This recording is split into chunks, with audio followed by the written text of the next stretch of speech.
In this second problem, we recognize that we don't have any fractions, any radicals, nothing weird going on. It's just basically a polynomial, even though we have part of it on the other side of the equation.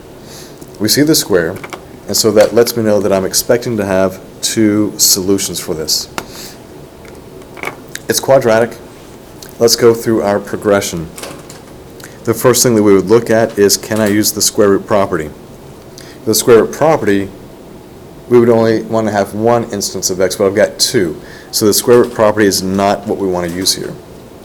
The next thing that we would try in our progression is the zero factor theorem. In order for us to determine if the zero factor theorem is good, we need to get everybody to the same side, hence the z in the z of t. So I'm going to move the 15 over here to the left, so 2x squared plus 7x minus 15 is equal to 0. This is not going to be one of those nice simple factoring problems because I have a lead coefficient that's not 1. So off to the side, we do a quick little test with the AC method to see, is it worth taking time to factor this? A times c is going to be 2 times 15. 2 times 15 is 30. And the question we need to ask ourselves is, can I find factors of 30 that are going to subtract to get 7? And yes, 3 times 10 would be those factors. So we've got to find a combination using the 2 and the 15 so that whenever I break this down, I'm going to end up with the 3 and the 10 on those inside and outside pieces whenever I FOIL. So let's do that. Just like we've done many times in the past, we know that these inside and outside pieces are supposed to be the 3 and the 10. So we'll do 10x here and 3x here. And so the way that I like to do this is by, well, it's a modification of the AC method. We're still doing factoring by grouping, but I'm not actually splitting up that middle term. This first piece right here is going to be the common factor for the 2x squared and the 3x. So the common factor of 2x squared and 3x is just 1x, which tells me how I'm going to break down the 2x squared.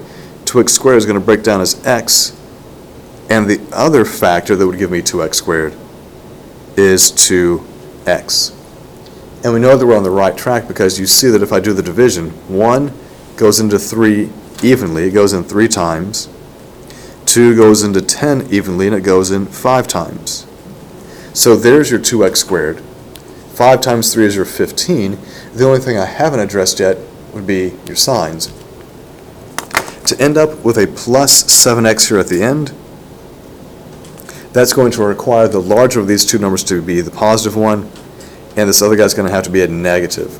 And the reason we know we have a positive and a negative is because we have a negative sign for the constant. So let's backtrack these signs. The plus 10x is coming from having a plus 5 here, and the minus 3x would be from having a negative 3. Anytime you attempt to factor a polynomial, make sure that you go off to the side and you multiply everything back out to confirm that you get the right middle term and you get the right signs for everything.